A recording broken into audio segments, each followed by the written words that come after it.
Paiyakan tayo, gusto mo? Asek, Yusek. Hinayaan ng LTO na mai-transfer sa ibang tao. Ano ba yan? Napapalusutan lang ho kayo? O baka naman ho kasali kayo? Hi everyone! Grabe po itong si Norman Inidoro dahil pinagbibintangan niya na sangkot ang ahensya ng gobyerno sa mga nakaw na sasakyan. Sa video na ito ay panoorin natin ang pangahamon ni Norman Inidoro sa yusek ng gobyerno kung saan ay magpapaiyakan daw sila. Panoorin natin ang video na ito. Nag-umpisa ang video kung saan ay hinahamon ni Norman Inidoro ang yusek ng LTO. Napakabilis po ng action nyo. Mabuhay ka. Yusek Nakalilaw. Marcos Nakalilaw, mabuhay ka. Mabilis po yung action mo. Paiyakan tayo. Gusto mo? Asek, Yusek. Pwede. Laban ako dyan. Sanay ako dyan, Yusek. Paiyakan tayo, Yusek. Gusto mo? Sanay ako dyan. Laban ako dyan. No problem. Problemado na rin lang ako. Di dagdag na kita sa problema ko. Kakasuhan daw ni Norman Inidoro ang LTO dahil na-transfer sa ibang tao ang kanyang sasakyan. Yung sasakyan ko na stolen, hinayaan ng LTO na mai-transfer sa ibang tao. Kakasuhan ko rin ho kayo. Hindi naman daw alam ni Norman Inidoro na dapat daw ay naka-seatbelt kahit nasa subdivision. Pero sinasabi nung kumuha tayo ng lisensya na sa oras na sumakay tayo ng sasakyan ay dapat nakasuot ang ating seatbelt.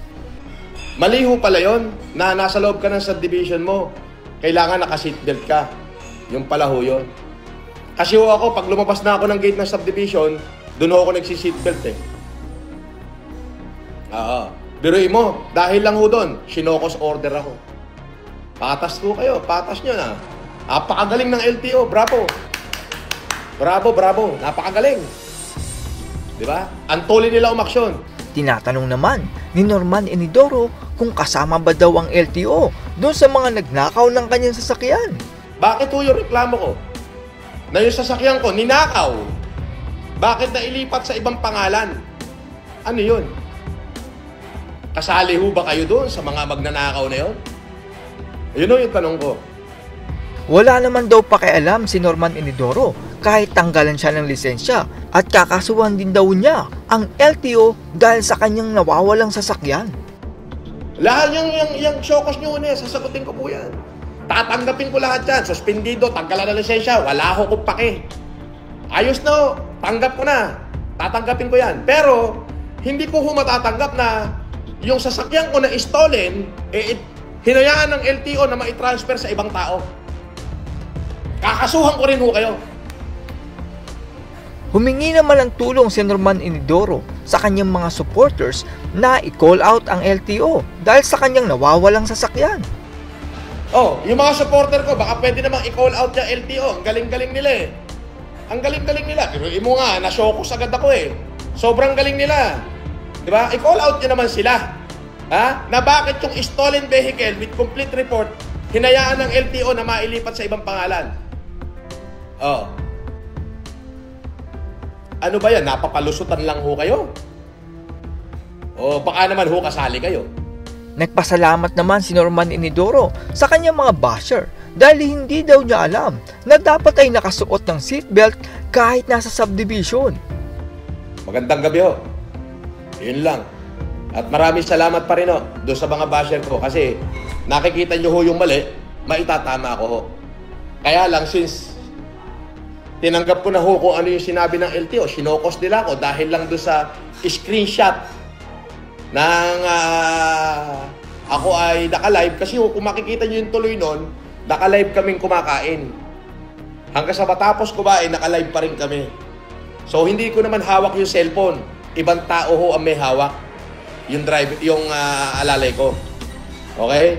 So naka-live pa rin. So in-start ko yung sasakyan, muwi na ako. Nasa loob lang ho, within the perimeter of subdivision yon.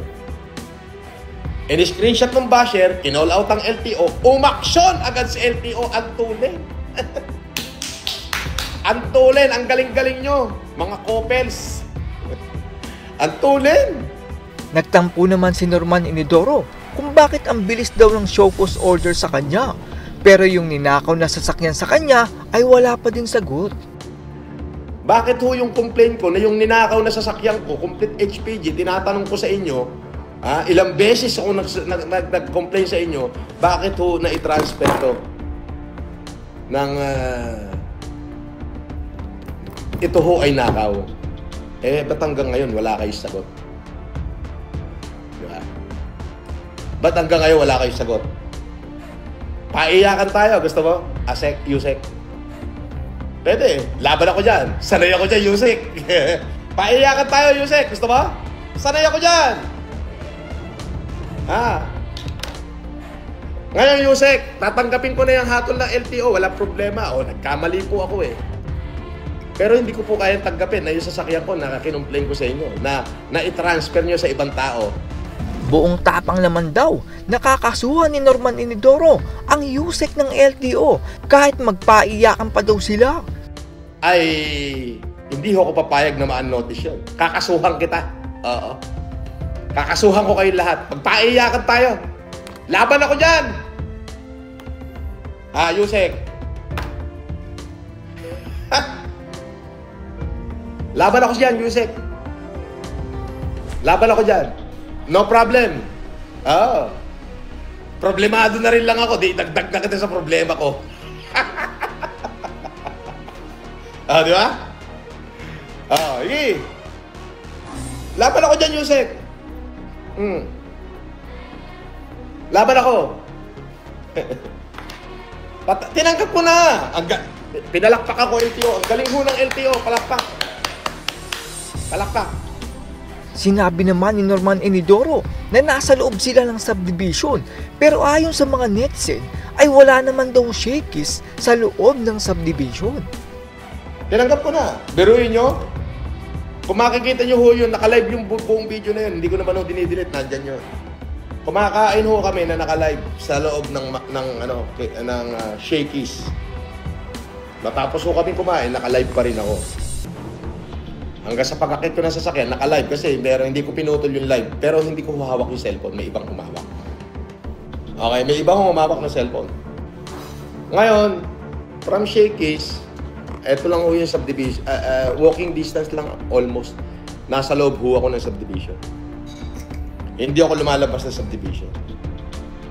So, binabati naman daw ni Norman Inidoro ang Yusek ng LTO dahil sa mabilis na aksyon. Pero bakit ang bagal daw ng aksyon sa kanyang sasakyan? In-screenshot lang na hindi ako naka-seatbelt. Ayun na, sinokos na ako ng LTO. Ang galing. Mabuhay po kayo sa napakabilis niyong aksyon. Napakabilis po ng aksyon niyo. Mabuhay ka. Yusek Nakanilaw, Marcos Nakanilaw, mabuhay ka. Mabilis po yung aksyon mo. Ako naman, may tanong lang. Ang dami ko na kong complain sa inyo eh. Regarding doon sa sasakyan ko na stolen, kompleto ako ng HPG report, pati barangay report, kompleto, pati investigation ng highway patrol, kompleto ako. Bakit ho na i-transfer nyo sa ibang pangalan yung aking pag-aari na ito ay stolen, na ito ay nakaw? Pakisagot ho yan. Ikaw naman ang bibigyan ko ng 2 araw para sagutin yan pagka hindi kakasuhan kita sa Lunes. Tinatawagan naman ni Norman Inidoro ang kanyang mga supporters na i-call out ang LTO dahil parang hindi daw naging patas sa kanya. Mga supporter ko, ikayo naman ang mag-call out doon sa LTO. Bakit po kanyo hinahayaan ng LTO na ma-transfer ang nakaw na sasakyan? Yan. Gagawin ko hong thumbnail yung aking HPG report. Ng araw po. Maraming salamat. See you later. Alligator.